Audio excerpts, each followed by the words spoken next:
reste debout, écoutons le Saint-Évangile, paix à tous. Lecture du très Saint-Évangile selon Saint Matthieu. Gloire à toi, Seigneur, gloire à toi. Soyons attentifs. Le Seigneur dit: si vous pardonnez aux hommes leurs manquements, votre Père céleste vous pardonnera aussi. Mais si vous ne pardonnez pas aux hommes, votre Père ne vous pardonnera pas non plus vos manquements. Lorsque vous jeûnez, ne prenez pas un air sombre comme font les hypocrites, qui se composent une mine exténuée pour qu'on voie bien qu'ils sont en train de jeûner. En vérité, je vous le dis, leur récompense, ils l'ont déjà. Mais toi, lorsque tu jeûnes, parfume-toi la tête et lave ton visage, pour que ton jeûne soit connu non des hommes, mais de ton Père qui est là dans le secret, et ton Père qui voit dans le secret te le rendra au grand jour. N'amassez point de trésors sur la terre où la teigne et la rouille détruisent, où les voleurs percent et dérobent. Amassez vos trésors dans le ciel où ni la teigne ni la rouille ne détruisent, où ne percent ni ne dérobent les voleurs, car là où est votre trésor, là aussi sera votre cœur. Gloire à toi, Seigneur, gloire à toi.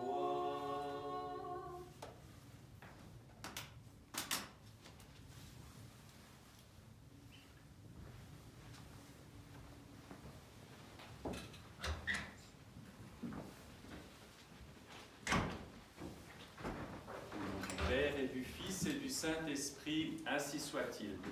Chers frères et sœurs, nous venons de terminer la préparation au Grand Carême. L'Église nous a montré à travers l'Évangile, à travers les textes liturgiques, que nous avons au fond tout reçu pour mener à bien ce travail intérieur que nous allons entreprendre ce soir à la nuit. Cette préparation du Grand Carême n'est pas juste de l'ordre de la coutume, n'est pas juste de l'ordre de ce que l'on fait parce que c'est ainsi qu'on a appris à faire les choses. Il y a une urgence spirituelle à changer nos vies, à les tourner résolument vers le Seigneur Dieu Tout-Puissant. Nous voyons bien qu'il y a quantité d'avertissements que le Seigneur nous donne. Nous voyons les peuples s'entre-déchirer, nous voyons les sociétés se désagréger, nous voyons les familles exploser, nous voyons les couples se détruire. Ça n'est pas de l'ordre de l'exception ou du lointain, c'est là, tout proche, au cœur même de nos familles parfois. Qu'est-ce que cela signifie ?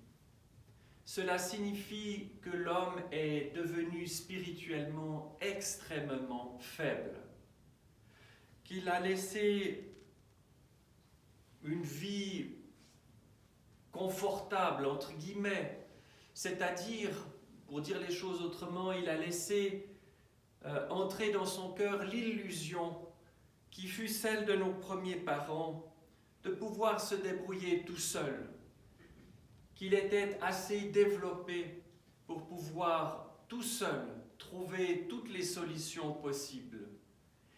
Et nous voyons ce que tous les hommes ont toujours vu, que c'est une illusion. Certains s'en rendent compte et sont terrorisés. D'autres croient encore que tout est possible. Nous appartenons à la deuxième catégorie, non pas tant à ceux qui croient que tout est encore possible par nos propres forces, mais que tout est possible en Dieu.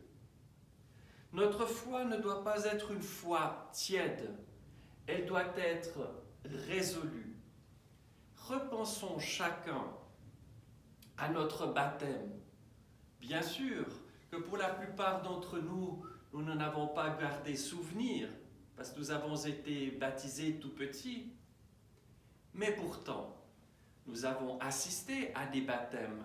Peut-être que l'un ou l'autre d'entre nous est parrain ou marraine de quelqu'un d'autre. C'est une responsabilité, pas au sens du devoir, mais au sens de quelque chose à transmettre, ou plutôt de quelqu'un à transmettre. Nous ne croyons pas à une vague force supérieure qui régirait le monde ou qui nous serait favorable selon les circonstances.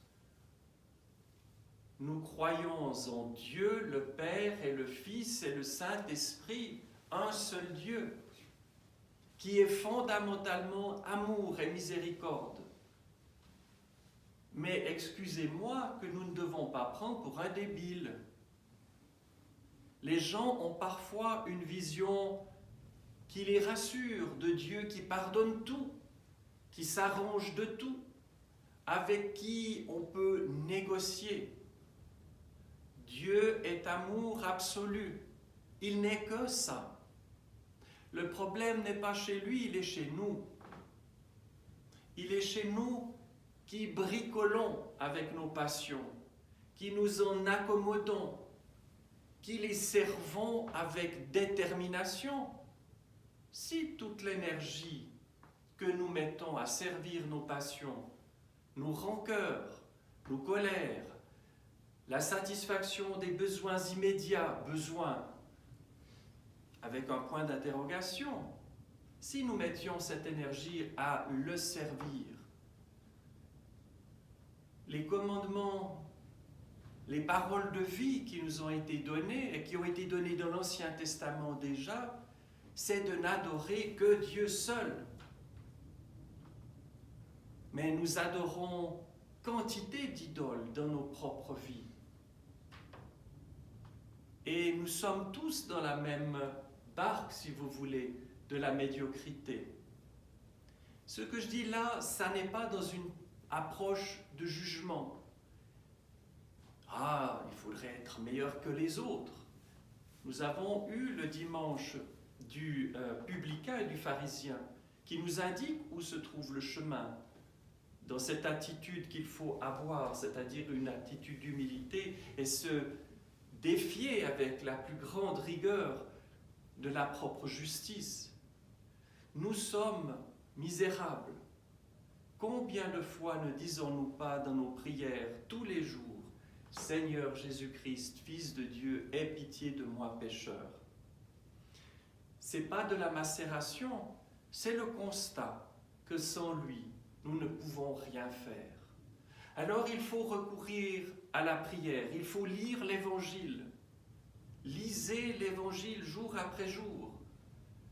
Pas comme une tartine qu'il faudrait absolument avaler, mais avec délectation, avec gourmandise. Les choses de Dieu doivent être approchées avec un profond désir de quelque chose de beau, de lumineux.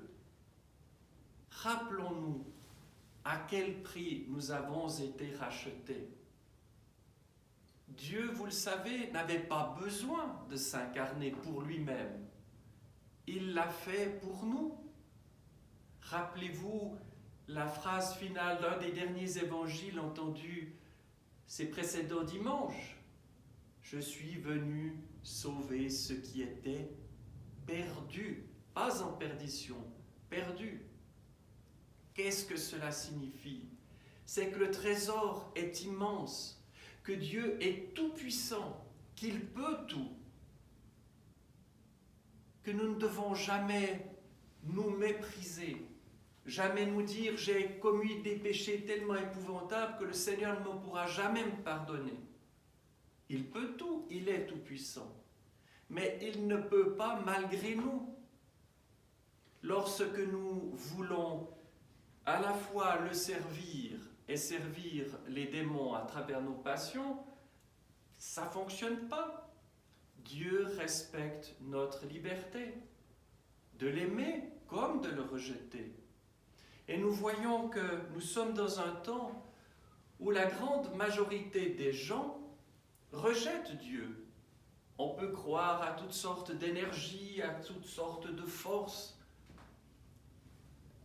On dépense des fortunes pour suivre des cours, pour faire des sortes de retraites, voire de jeûnes, accompagnés par un médecin, etc. Les gens sont très friands de ça parce qu'ils savent bien que leur vie est très limitée et que leurs forces sont trop faibles. Mais sans Dieu, sans un Dieu personnel, à quel prix avons-nous été rachetés? Dieu s'est fait homme et a vécu parmi nous, a parlé avec nos mots pour que nous le comprenions, pour que nous puissions plus dire Dieu est tellement lointain. Il était au milieu de nous. Et c'est la promesse qu'il nous a faite avant l'ascension. Voici, je suis avec vous jusqu'à la fin des temps. Il est là au milieu de nous. Quand le prêtre donne la croix à la fin de la liturgie, il dit « Christ est au milieu de nous ». Ce n'est pas une formule qui est usée, elle dit tout. Lorsque nous communions au corps et au sang du Christ, nous croyons à cette présence réelle, pas symbolique. Ce n'est pas une légende que l'on rapporte, c'est une réalité. Lorsque nous arrivons dans l'église, nous nous signons par 3 fois et nous nous inclinons. Parce que nous nous inclinons devant la présence réelle de Dieu dans son église. Il est là, de manière tout à fait éminente, bien qu'il soit dans nos vies, tout le temps présent. Quand je me réveille, c'est lui qui m'accueille dans sa journée. Et il est le ressuscité. Alors ce chemin que nous entreprenons maintenant, qui va être une période de jeûne, certes, mais de prière plus forte, délaissons les choses de la terre, attachons-nous au Christ vivant. Ne nous laissons pas séduire par les misères de ce monde, non pas parce qu'il faut les ignorer, elles sont présentes, mais ce ne sont pas nos forces qui feront reculer les ténèbres. C'est la présence du Christ vainqueur de Pâques en nous qui fera, comme il voudra, de nous des outils plus ou moins utiles dans ses mains. Voilà pourquoi le dimanche, qui est celui-ci, est appelé dimanche du pardon. Bien sûr, nous nous souvenons de l'usage monastique des temps anciens, quand les moines venaient communier et prendre congé, si vous voulez, des autres frères, en se demandant pardon avant de s'enfoncer dans le désert pour mener le combat tout seul, dans l'espérance que la rudesse de cette vie et le combat mené contre les démons ne les terrassent pas tout à fait, qu'ils puissent se retrouver tous ensemble à Pâques. Ça vient de là, la célébration du pardon, de ce pardon que nous allons nous donner. Mais encore, il y a autre chose. C'est que nous ne devons pas envisager une vie chrétienne sans que le pardon soit mis au cœur de nos vies. Jusqu'à présent, dans une pratique de foi confortable où tout semblait aller, on a bien quelques bricoles avec l'un ou l'autre. On peut pardonner. Mais lorsqu'on est dans la situation qui est celle que nous vivons aujourd'hui, où des familles sont déchirées par la guerre, par exemple, ou par toutes sortes de calamités, naturelles ou autres, combien il est devenu difficile de pardonner. Pas pardonner à ses amis seulement, pardonner à ceux que les circonstances ou la méchanceté des hommes nous désignent, ou notre propre faiblesse, comme des ennemis. Comment puis-je être chrétien, souffrir les pires choses et ne pas considérer mon persécuteur comme mon ennemi. Humainement, c'est impossible. Avec le Christ, oui. Quand j'ai un problème avec quelqu'un, comment dois-je faire?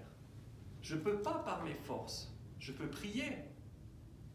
Il ne faut pas négliger la réalité du temps. Il faut du temps. Il faut se donner le temps. Deuxièmement, il faut mettre le visage du Sauveur miséricordieux entre nous et la personne si difficile à aimer. Et à partir de là, en étant concentré sur le Christ lui seul, notre cœur s'adoucit, redevient tendre. Et lui, le Christ ressuscité en nous, devient pardon. Ça n'est pas un acte de construction qui nous incombe, c'est juste de nous mettre à disposition du Christ qui est pardon. Et ainsi les ténèbres reculent. Et ils reculeront n'ayant pas le moindre doute. Dieu est infiniment tendre et miséricordieux. Ouvrons juste le cœur, la porte de notre cœur, et nous y arriverons, ou plutôt il y arrivera en nous. Voilà, chers frères et sœurs, le travail qui nous attend durant ce grand carême. Voilà le sens du pardon que nous allons nous donner tout à l'heure, qui doit être sincère, sans regard en arrière, en étant conscient des faiblesses et des éléments qui nous échappent sur lesquels nous n'avons pas prise. Remettons tout ça dans les mains de Dieu et il agira. Mais soyons fermes dans la foi, soyons fermes dans l'espérance, soyons nourris par la charité qui est la manifestation la plus haute de l'amour. Au nom du Père et du Fils et du Saint-Esprit, ainsi soit-il.